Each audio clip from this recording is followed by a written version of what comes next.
está avaliando. Isso vale para o julgamento, inclusive é uma das atividades que vocês como médico veterinário podem exercer, juiz de raça, que é o profissional que vai avaliar se esse animal está dentro dos critérios fenótipos esperados para o padrão de raça e também como reprodutor, tá? Então a gente tem uma ordem do que a gente faz para poder identificar um animal. Então a primeira coisa que a gente vai fazer, a gente vai avaliar esse indivíduo começando pela primeira característica que a gente tem dele, tá? Primeira característica da raça, qual que é? A gente olha a cabeça para ver o quê?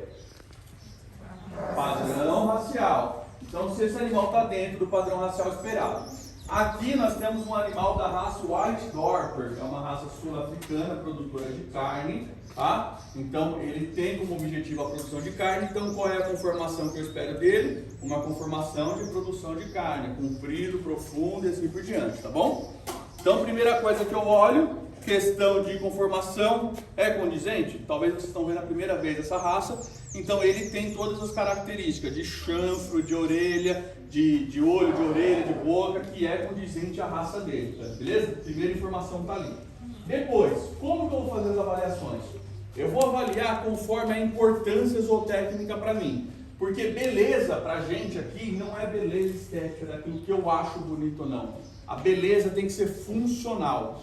Aquilo para mim tem que ser funcional, portanto se torna bonito, tá? Então às vezes a pessoa fala assim, nossa, mas esse animal, a orelha dele não é legal, é muito grande para esse animal. Se aquilo tiver uma função, porque essa orelha tampa o olho dele, faz sombra, ou ele usa para bater no tigre, não sei qual é a conversa. É bonito, entendeu? Tem que ter uma função. Por isso que ele trabalha com essa beleza funcional, beleza zootécnica, tá? Então, dentro da função, para um reprodutor que vai trabalhar uma monta a campo, ou seja, vai estar junto com as fêmeas, vai realizar a cobertura natural, vai realizar a monta, o salto. Esse reprodutor precisa atender dentro de uma estação reprodutiva por volta de 40 fêmeas, ou seja, cobrir por volta de 40 fêmeas. Qual você acha que das características que ele precisa ter, que seria mais importante? Que aí, a minha opinião, Thiago, como técnico, acha mais importante na questão funcional. Aonde vocês acham que essa parte, qual região que seria de grande importância para esse animal? Posterior, importante, produção de carne. Normalmente quando a gente fala isso, já vem na hora a questão do andrológico, né? Testículo, o animal como reprodutor. Se ele não for um bom reprodutor, não adianta nada, beleza? O andrológico é de grande importância e é obrigatório na aquisição de qualquer reprodutor, de qualquer macho, de qualquer espécie. Eu vou comprar o preciso do andrológico. O andrológico é a confirmação que esse animal está apto para ser o reprodutor. Mas tem uma questão antes, não adianta ele ter o testículo ok, contagem espermática ok, se ele não conseguir realizar a monta. E para ele conseguir realizar a monta, ele precisa ter uma boa estrutura de aprumos, tá? Questão de pés, questão de mãos, esse animal precisa ser bem estruturado. Um animal que tiver defeito nessa região de aprumo, ele vai ter dificuldade e dor para andar, dificuldade e dor para buscar o alimento dele a pasto, dificuldade e dor para realizar a monta na ovelha. Imagina que um carneiro adulto chega por volta de 80 a 100 quilos. Ele tem que realizar a monta numa fêmea, então todo o peso vai ficar no posterior dele, vai ficar no jarrete. Se esse animal tiver um problema no jarrete fechado, jarrete aberto gera dor. Vida útil desse animal diminui, ele vai parar de cobrir pela dor, tá? Então, primeira coisa, isso, na minha avaliação, eu começo com uma avaliação dos aprumos. E como que a gente faz a avaliação dos aprumos?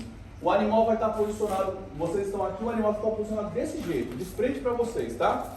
E aí, o apresentador vai colocar primeiro ele de perfil, aonde?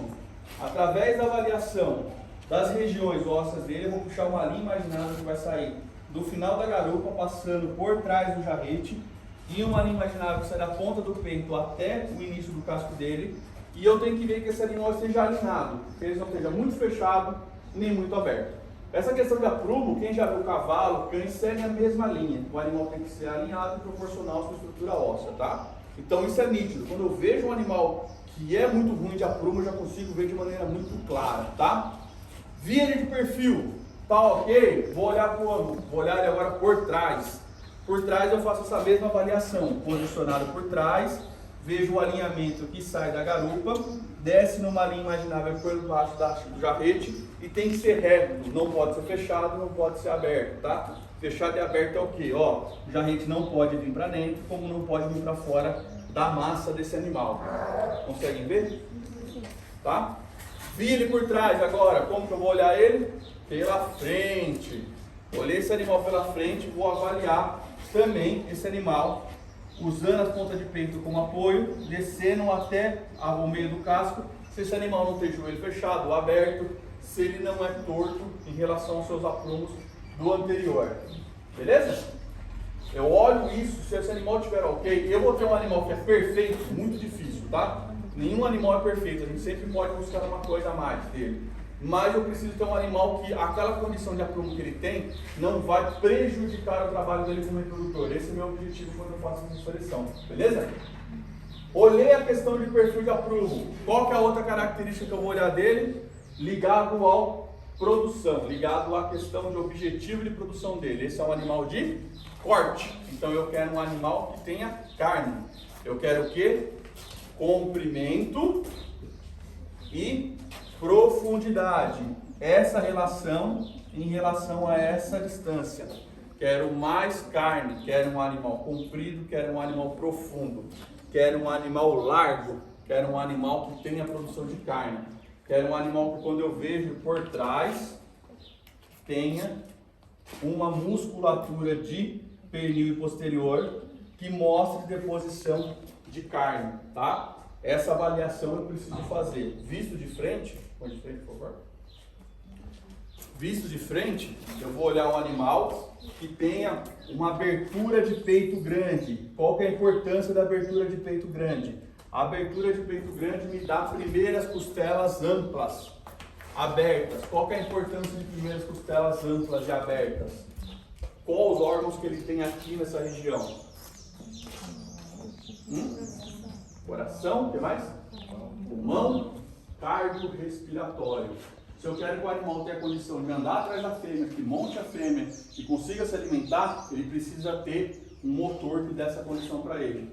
Condição cardiorrespiratória. Se for muito estreito o peito dele, menos espaço, tá? Então eu preciso de um carneiro que seja amplo, que seja aberto de frente, e isso vai dar costelas, primeiras costelas amplas, e também um marqueamento de costela bom, que vai me dar também profundidade e potencial de carne desse animal, tá? Então em qualquer das regiões que eu vou olhar esse animal, eu preciso ver o potencial de carne. E aí a partir disso eu consigo comparar esses indivíduos, tá? Uma outra informação importante que a gente olha, visto por trás, é a questão do posicionamento dos testículos, tá? O testículo vai ser bem avaliado no andrológico, que isso é depois. Depois que eu fiz a seleção fenótica do animal. Aí eu vou palpar o testículo, vou medir, vou coletar sêmen, fazer todo o processo andrológico. Mas na avaliação fenótica, eu consigo ver o posicionamento do testículo se visualmente eles são de tamanho diferente, se tem algum problema visual nele. E eu quero um carneiro que tenha um testículo acima da linha do jarrete, tá? Que essa parte de baixo dele não passe da linha do jarrete. É questão funcional de trabalho. Um testículo muito pendular vai dificultar esse animal a caminhar, a fazer o trabalho dele. Então eu quero um animal que tenha um testículo acima da linha do jarrete. Conforme esse animal ficando mais velho, o testículo fica mais pendular e eu tenho que levar isso em consideração também na hora da minha avaliação, tá? Todas as avaliações fenóticas têm que ter um motivo funcional. Senão tem por que a gente está avaliando. Beleza? Dúvidas? Tá fácil.